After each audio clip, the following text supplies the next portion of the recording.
Hi, I'm Kristen McCurdy from Guided Surrogacy Solutions. Thank you so much for joining us for another episode of Journey Vision.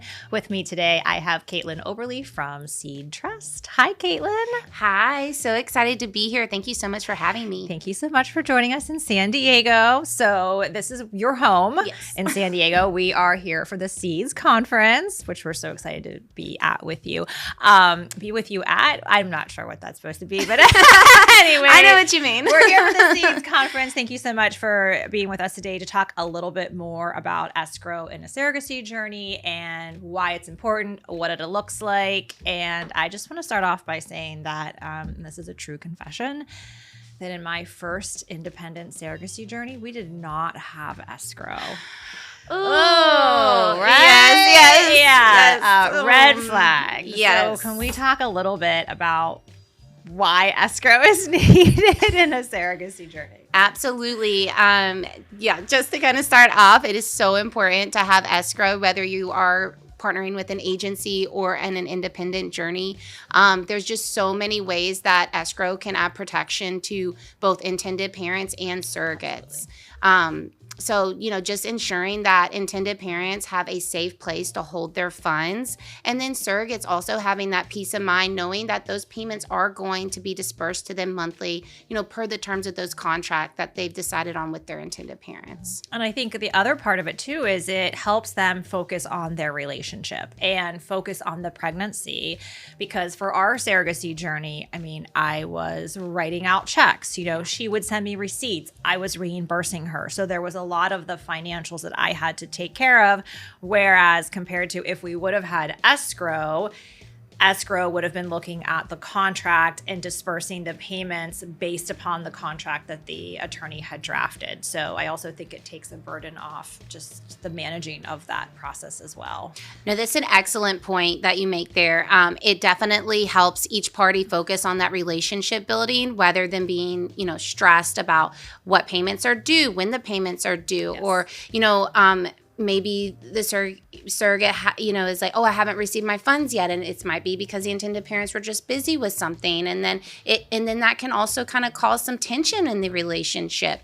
And so to have a centralized place where those funds are coming each month and having an escrow provider that is making sure that the appropriate documentation's in place, that the payments are matching what's set forth in that contract, and that it just takes off that extra layer of stress for all involved. So when is the appropriate time for escrow to be opened? Absolutely. So we recommend opening escrow at match. The reason for this is to make sure that all payments related to that surrogacy journey can be circulated through one centralized location. It also kind of takes away from intended parents maybe having to, send their agency fees separate or send expenses to the agency and then an account here. And then, now you got to turn around and fund escrow.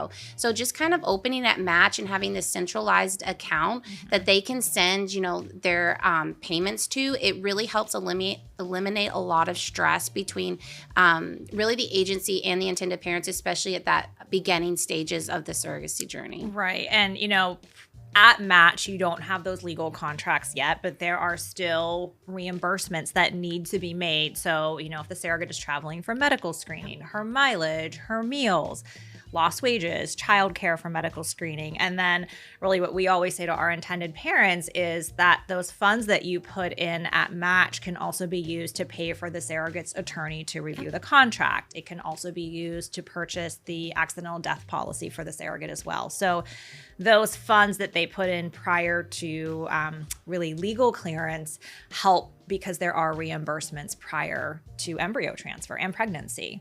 Oh, absolutely. And we always recommend, like I said, opening escrow at match specifically for that. And at least with SeedTrust, we can pay any type of third party directly. So attorney fees for both surrogate and intended parents, we can pay directly to the attorney's office. Any type of insurance, we can pay that directly to the insurance provider. And then as well, having the surrogate kind of already set up with her direct deposit information, we can, send any type of those type of expenses that she may incur, prior to legal clearance directly to her. So how does it work? Can you explain a little bit more detail if I'm a surrogate and I have a reimbursement? Let's say I traveled on a road with tolls or I have parking. How does that work with me, receiving reimbursements through escrow? Yeah, absolutely. So, SeedTrust, we have our own online portal system. So, what this allows is both intended parents, surrogate, and agencies to have access to be able to access that escrow account at any time. Both surrogates and agencies have the ability to, as well as intended parents, have the ability to submit expenses through the escrow account. And this is going to be done as a disbursement request. So, what they're going to do, a surrogate is going to log into her portal. She can select, submit disbursement request. It's going to ask a few questions. It's going to ask about date of occurrence, what this payment is for. She'll have different request types she can choose from. She can input her amount and then any supporting documentation she may need. She'll upload it and then it goes directly to our escrow team. And then they're going to review that to make sure everything looks good, approve it, and then she gets her payment within about 1 to 2 business days via ACH transfer. So you talked about there's this process of submitting the request being reviewed before it is dispersed. Mm-hmm. So from SeedTrust perspective, really what does that look like? How many steps in the process are there before the funds are actually dispersed to determine that, yes, this is even if the agency submits something, right? How can we verify that this is, for this case, it is correct and, the disbursement is being made in the right amount? Absolutely. So what I like to say is we, here at SeedTrust, we have a lot of checks and balances in place. There's a lot of departments that payments have to go through before they actually are going to be dispersed out of the account. And we do that to ensure that all parties are being protected, that the appropriate amount that's being requested is going out, and that we have all that documentation. So it may seem like, oh, well, this is going to take a long time, for payments to be received, but it actually goes pretty quickly with kind of the processes we have in place. So once the payment's submitted through the escrow account, the escrow team is going to verify that those payments. Like you said, they're going to be looking at the contract. They're going to pull up the provision that maybe is specific to that payment. So, maybe we'll take lost wages, for example. Surrogate, she maybe needs lost wages for an appointment that she's attended.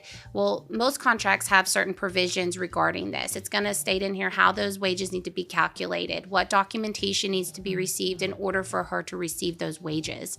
That's what our escrow team's looking for. They're making sure that whatever's in that contract, that's the information we have, that the dates match, the amounts match, specifically for lost wages, if how it's being calculated, if it's the net amount, gross amount, whatever the case may be.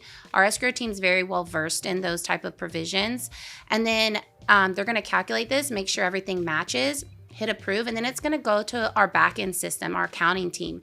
And then that's where another set of eyes are also going to approve that and make sure everything's matching. And then it's going to go to another department and they're going to verify that amount, and then it will be dispersed from the account. So there's a lot of different checks and balances in place. There's not one individual within our corporation that's going to be able to approve a request and disperse the funds, which is huge when it comes to escrow and just fund security. So what you're saying is there's a multi-step process. Yeah, absolutely. To ensure those funds are being dispersed in the appropriate way. Yeah. Okay. Yeah. So, as an intended parent, former intended parent who did not have escrow for my own independent journey, which again is terrifying. You mentioned that it's for the safety of the surrogate as well. Absolutely. I have heard stories, well, what if something happens to the intended parents, right? So it's not just to make sure that the funds are dispersed, but it's also to protect both parties. Yeah. So when we're talking about protection and talking about escrow, what other protection features does SeedTrust have in place for having those funds in one location? Because there's a large amount of money that intended parents are typically depositing in escrow at legal clearance. So how do we know those funds are safe? Yeah, absolutely. So with SeedTrust, we have a $50 million bond in place. This is more than just a general liability policy. A lot of times, people associate insurance and bond with, companies have to have a general liability type policy.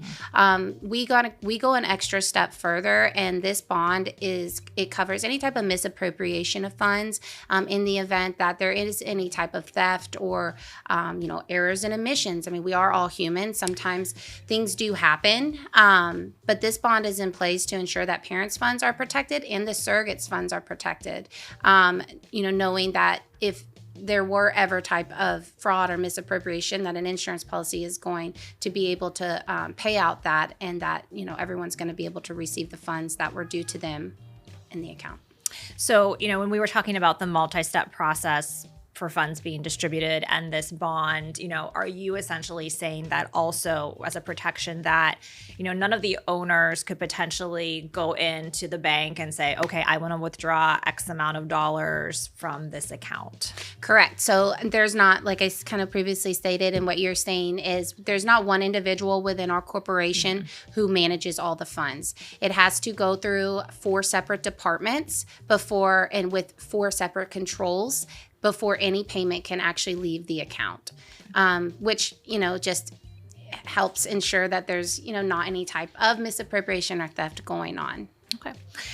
You also talked about lost wages. Yes. And so one of the things that we do prior to match is we try to obtain the surrogate's net lost wages. We want to be able to predict to our intended parents what they can expect to be paying for delivery, a surrogate lost wages, or even in the example that a surrogate is going on bed rest. So, what are the steps that SeedTrust has in place to calculate, net lost wages for a gestational carrier? Absolutely. So I'm glad you brought lost wages up because it's our least favorite topic. It can be such a pain point. Yes. And I think it's such a pain point for everyone. Yes. Surrogates, intended parents, agencies, escrow, attorneys, just because there's so many differentials when it comes to lost wages. And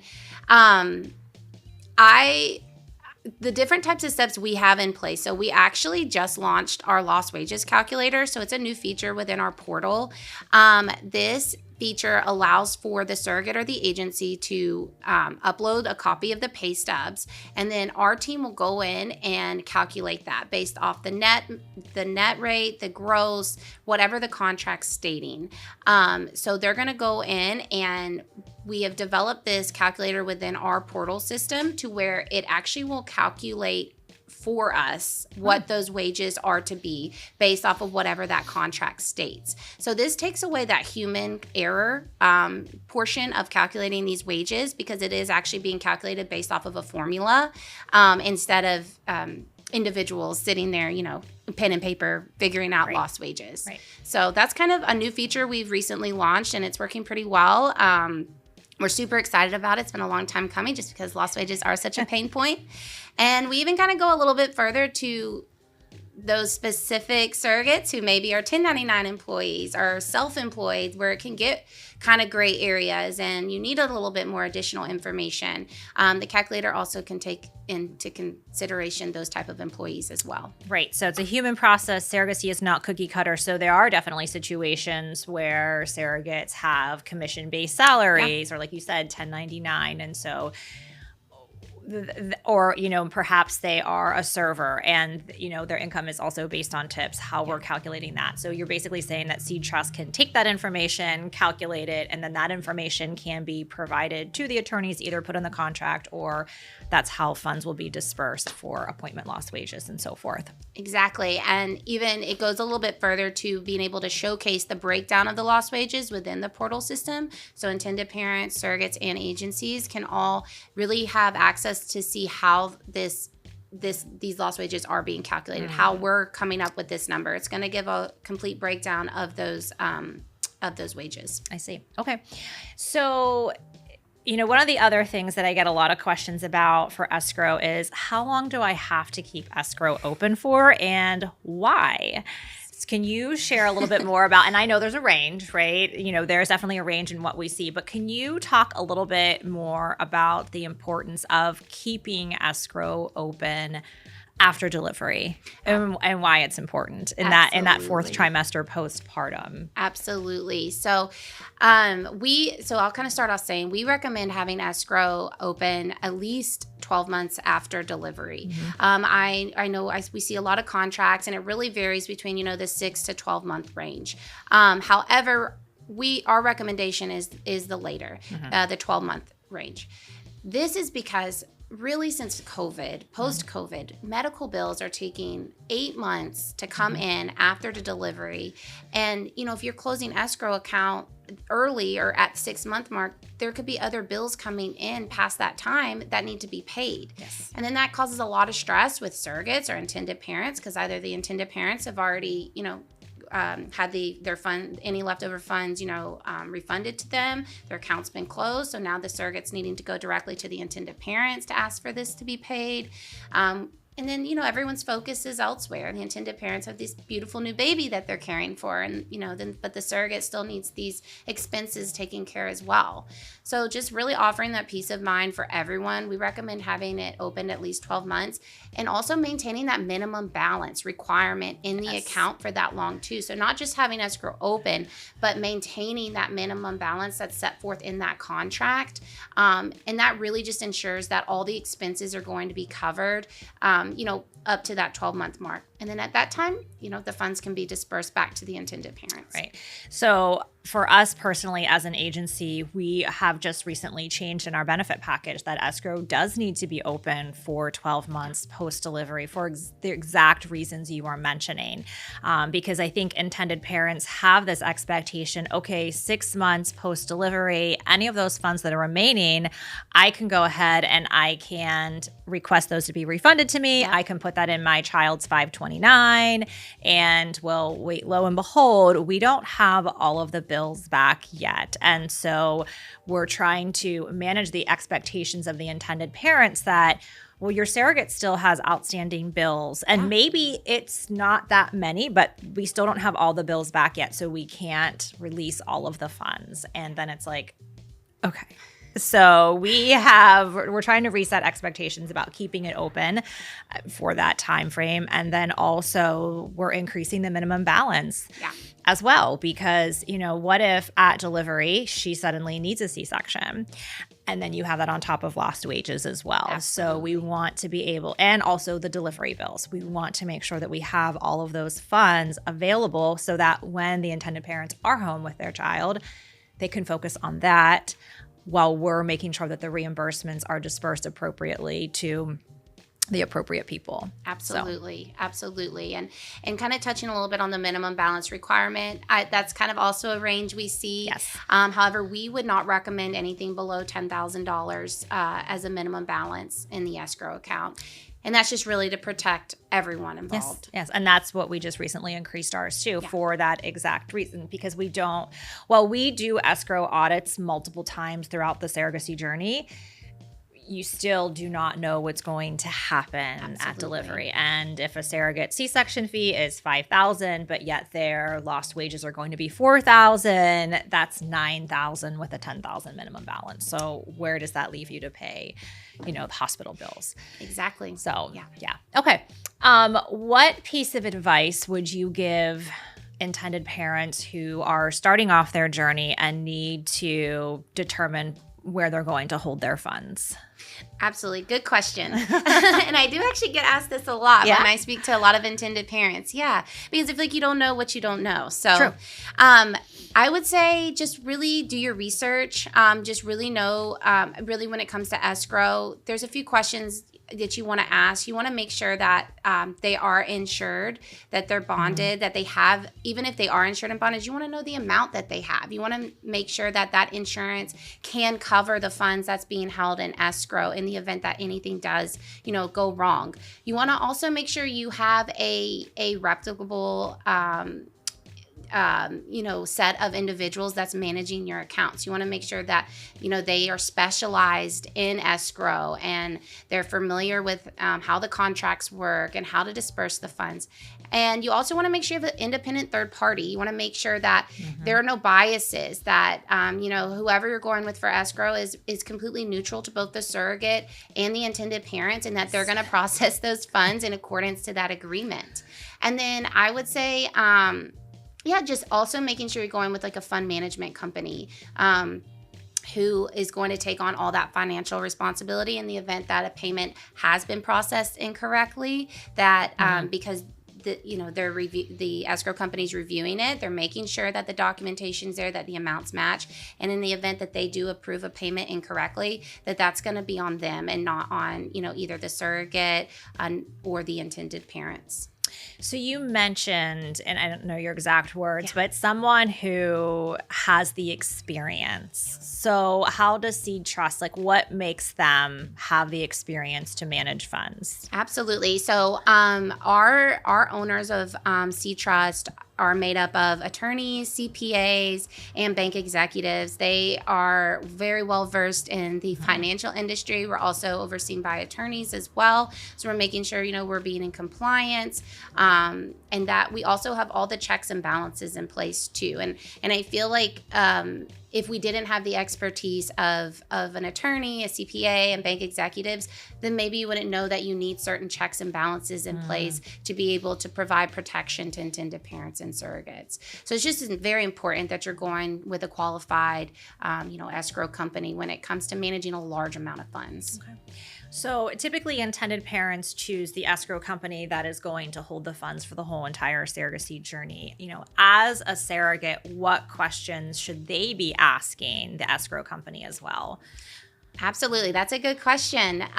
So I would think for regarding surrogate wise, kind of, again, make sure that they're insured and bonded, because in the event of any type of theft, she wants to know that the funds are going to be covered by insurance and that she's going to be able to, receive those compensations and those reimbursements that she's entitled to.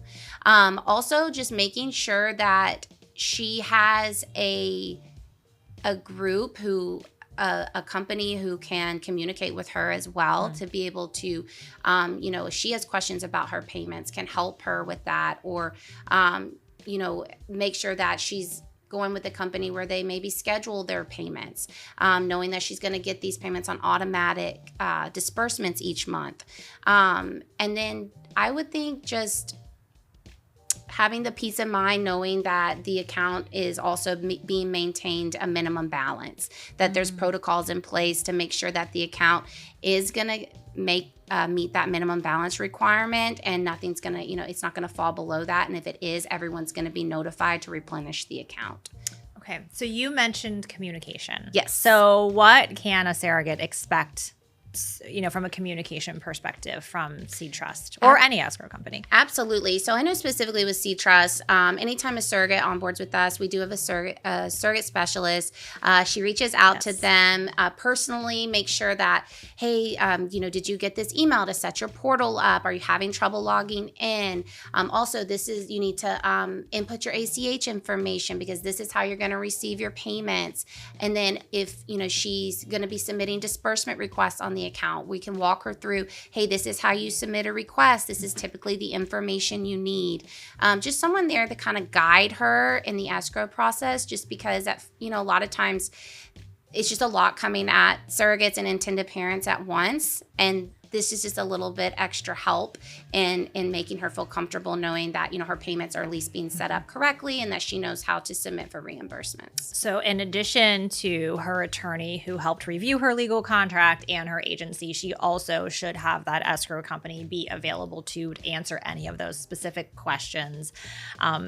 Should there be any questions or confusions about how the payments are made or how net lost wages are calculated and things like that? Absolutely. And although, intended parents, they definitely have most of the say probably when choosing an escrow provider. Right. It's also important for surrogates to feel comfortable too in who they're partnering with to receive their disbursements. What do you think is the most common question you receive?